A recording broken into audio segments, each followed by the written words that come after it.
Hey, I'm Johannes from Avatar, and I'm watching you. And you're watching me. And that means you're watching GRIMM TV. Really nice to meet you again. No, likewise, man. It's been a moment, about a year. I think last time we talked at Tuska. Makes sense, yeah? Yeah. Was it last year? Last year? Or 2 years? I don't know I think it anymore. was no, year before. I think it was must have been wait. It's already 2 years? Holy. Yeah, we had a Okay, festival yeah. break last year, I think. I don't know. Anyway, It nice was to see you Tuska. again. Let's see. How are you doing today? Very good. It's we have had an amazing summer. We traveled around good chunks of Europe opening for Iron Maiden, and we had a short break now before we come here. And this is our festival tour. Is coming here to play Alcatraz, and it's I don't know. It's a weird pace this year because Iron Maiden was playing every other day, not every day that we are used to a lot, and now we had a I don't know 5 days off, which is short and long at the same time. So I don't know. You feel a bit drunk, contact high. Last time we played at Alcatraz, you were playing like headline spot, I seem to recall. This time you're sort of playing after show, but Oh, we are closing the stage, let's call it a headline show. I'll call it a headline show. Or whoever posts about us on Instagram will call it a headline show. I don't know, anything special planned for today? Um, as I mean, no is a boring answer, right? But no, it's as special as what we've been working on for these years. Of course, that means there will be Belgian premieres of songs that we haven't played in this country yet, because the next album that I'm not allowed to name yet, but almost soon. If you would have interviewed me in 20 minutes, maybe I could have said it. But here we are. New stuff, and yeah, and then just doing the best we can in a festival setting, with the production we can bring. But it's gonna be good. Again, it feels special because now I've been for real. This is what we've been talking about on the way here. How a festival like Alcatraz, like there are a lot of the big players get bought up by the even bigger players, right? And it becomes quite corporate. And I mean, we show up there too, and it can be nice as well. Sure, why not? That's where we live in. But there are a couple of festivals around Europe that still feels independent and that has a really strong culture around them. That is real built grassroots level. We talked about Tuska before you hit record. That's one of them as well, right? And Alcatraz is definitely that, which also means that this Alcatraz was our first headline slot on a European festival. These kind of festivals that invest in the future of metal in that sense, right? And give us a chance a bit before everybody else. It becomes a ground for us to prove ourselves. And that's so valuable, and it's through the years because of Belgium in general and here specifically, and the people we work with, has become this thing for us. It feels special in ways that will organically affect the show, I would say. Yeah, like I think in our last interview we talked about that too before. That there's like those certain festivals that just dare to take a risk. And I think famously, going back to Finland, right? Tuska was the first one to put Gojira in a headline slot the year before everybody else, and then who is being seen by billions of people when they open the Olympics in Paris, right? And those kind of stepping stones are so important for that, and that helps elevate all of us, For sure. Well, good to have you here again. Good to be here. Oh, maybe that wasn't even. Oh, you did ask one question. I talked too long. Yeah. Last time I didn't see you get to play on the prison stage here, so I'm really looking forward to see you on that big stage. Kicking ass, most likely. You mentioned that new album that you're not allowed to name yet. No, but it has a very good name. Yeah. And a very good album cover and a beautiful title. Let's keep it a little bit vaguer then, sort of. I feel like every Avatar album sort of kind of have its own personality and character. I hope so. This is your 10th album. Yeah. What kind of personality or character would you give this album? Well, in 5 years I will have an efficient answer on this, right? Because you're still kind of in the middle of it. But it's certainly, you're right in that with the 10th album comes that feeling of because I want to learn something every time. Learn something about myself. Learn something about writing. Do something we didn't do yet. Can we record a brass section? Yes, we can. Cool. And do those kind of musically fun things. Find things we haven't done yet, or find ways we haven't done it yet. Um, and I mean, stylistically, looking back in it, we show people already, Captain Goat and In the Airwaves, and they're kind of two extremes of what the album is. Uh, but in both cases, probably more a bit more involved melodically as far as the vocals go, um, because it was on Dance Devil Dance was very much in the way of thinking, maybe not the result, but the way of thinking was like, this is a rock and roll album, don't bore us, let's get to the chorus, bam, bam, here we go. And scream and shout. Also, the melodic singing was based around like, yeah, that kind of energy in my mind. Then you tell me what it sounds like from the outside. But and with this one, because we just did that, then that's the last thing you want to do, right? So then some songs were allowed to take a bit more space, take a bit more twists and turns inside of it.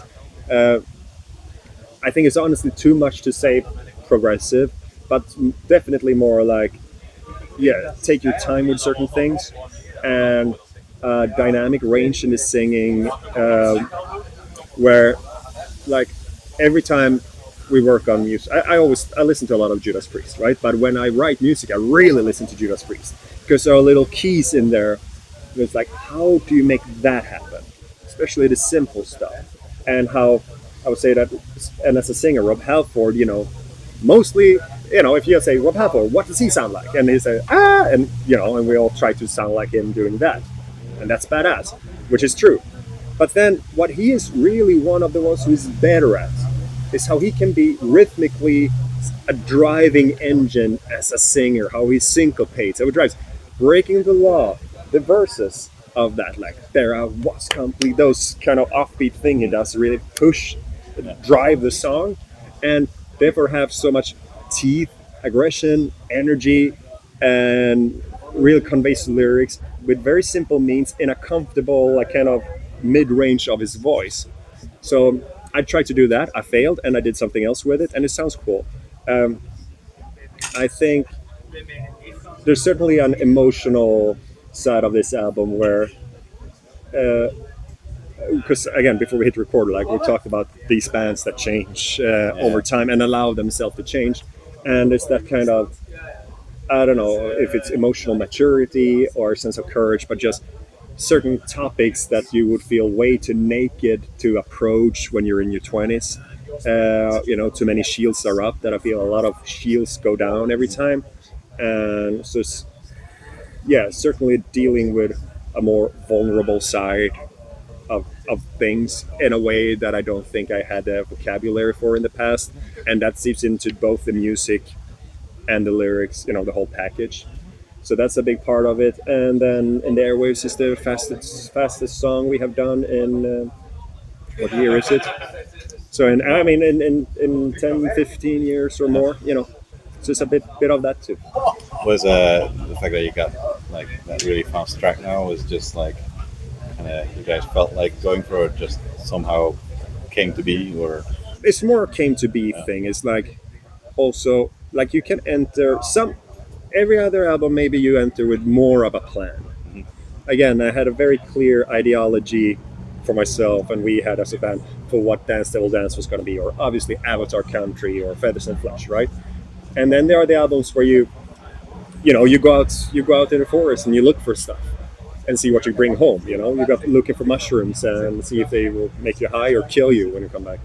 And this was a bit more of that journey, but as simple as that also, that everyone who rides, you just start out on your own and see a bit what comes out, and then you see which of your ideas turn the other guys on. yeah, And there was a lot of riffs in the Airwaves that Jonas came with that turned us all on, and then we did some really heavy.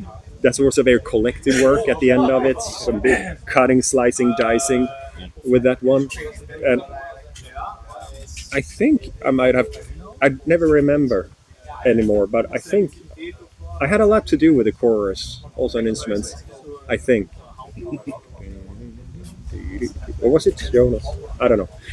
That's but I love those are always my favorite moments when I'm in hindsight. I'm not sure who did what. Some songs I'm very sure of it, which is cool because that means someone came with something that was pretty much done. Yeah. You know, but this journey of like you start working on something and a week later you go, what happened? What's this? Oh, it sounds cool. Good. Uh, in the Airways was one of those. So no, we didn't say let's do the fastest song we've done in years, but just dude, you need to play faster. Okay, Yeah. more like that. Yeah. Well, I'm really looking forward to hear the rest of the album that cannot be named. Oh, it is named. Beautiful name. Beautiful title. Maybe I dropped a hint in what I said. I actually dropped a little hint. Yeah. Try to figure it out. Yeah. You've also on social media been hinting as like what we've seen of About Art, and I was like the appetizer and something new is coming. Is that kind of like you're sort of like seeing this album as like a new chapter you're opening, or like Yeah, but I think every album ends up being that for us. Like, because we really, whether it is a concept album or something more straightforward, or like a more general album, but whatever you call that. I mean, every album is conceptual to a degree. If the performer writes their own stuff and writes from the heart, then the concept is always whatever made me feel bad for 2 years, or or feel good, whatever. just somehow like being the 10th album and like how it's been teased on social media, it feels like maybe a little bit bigger than like with past albums, and like it's very well teased. I'm very, like, but maybe that is just you have curious. better social media now. But No, but it's certainly, again, I think I touched on this already in us talking now, but there is this find a reason why is it important for us to make an album now, and it has to go beyond because we need to tour and make a new T-shirt. All of that is true. You need to pay your bills, sure, but you can also, if that's the only reason, then you can kind of slow down the band and get another job on the side to pay the bills, and wait until until it becomes what it needs to become. But we found all these different reasons on why this album felt important, like artistically to us. That the music excited us in a way, and that the little experiments musically we got to do, and the new tricks we got to learn, and the things you get to sing about, and the approaching what's on there, childhood, whatever. I need to have a list of the songs to remember what it even was at this point. Really, I could do a great interview right now about Hunter Gatherer, because that is nicely tied up and in a box, whatever that was. But that's also, I think, is the beauty of it. Making an album, writing, recording, mixing, album cover, all the music videos, all that's part of it. But also now talking to you, bringing it in on stage, seeing that second half of the creation of it is what happens live, right? And that exchange you have with people. And only there you will truly discover what this album is. This is a whole trip, and I've completely lost track of your question. I'm sorry. I think the answer was good, but I don't know if it was an answer to your question. I think we were talking about like next chapter and like changing. No, but again, it's also boils down to just being a rock and roll fan and thinking back in the day, Kiss, new songs, but also new outfits, new idea. Like that's also part of it, a new look, and just the trip of figuring out what does this album look like, what does this album, all those things that goes around what it actually sounded like. Like you mentioned already before, like you just came from touring with Iron Maiden. Yeah. Looking at your schedule for the next 2 years, it's pretty packed. I believe. Yeah. A couple of headline tours and more support. Metallica. Yeah. Some more Iron Maiden ones, or no? That's done. No, that's done for now. We're working on it. Yeah. we would say yes. And I think people send a lot of emails right now saying the answer is yes to what? Well, whatever, But yeah, Metallica is coming up. Headline shows are coming up here and in the States, and of course we are working on we're doing a Mexico City now this fall. Then of course further ahead in the future, there's a lot of, we finally started to get to go to Latin America for real, and now we want more of that. We finally got to go to Australia, and we want way more of that, you know. So there's a lot that needs to get done in the next few years with that, but it's fun. Oh, and again, like I mentioned before, your bands you're bringing along, pretty good ones again. Like we talked, I think, the very first interview we had, we talked about the fact that you're always bringing something kind of special that doesn't necessarily sounds even remotely similar to Avatar, like new bands and new sound and such. So Well, we try, we do our best, you know. I was really excited about the fact that you're bringing alien weaponry with you. So Mate, I still remember when it was my brother who showed them to me first, and yeah, they move a lot of people for good reason, and they're, they've been showing up here and there when we've been touring around. The schedules align. I am yet to see them live, but very friendly, very cool guys, very very good music. With also, there's a extra layer of just for what they do for the culture where they come from and the ambassadorship of that, and just the fact of keeping languages alive, you know. And there's see, the most important thing when you're a metal band, right, is that you gotta have some cool riffs and kick ass and make me have a good time and make my neck hurt, right? They do that. But then it comes to layers, right? And I feel with alien weaponry, there's layer upon layer of what makes them great and valuable. Yeah, no, so it's exciting. We're all fans. yeah, I'll be looking forward to see you guys in Helsinki most likely. Oh, sweet, Sorry, marked on the calendar. sweet. Culturitalo, I think. Yeah.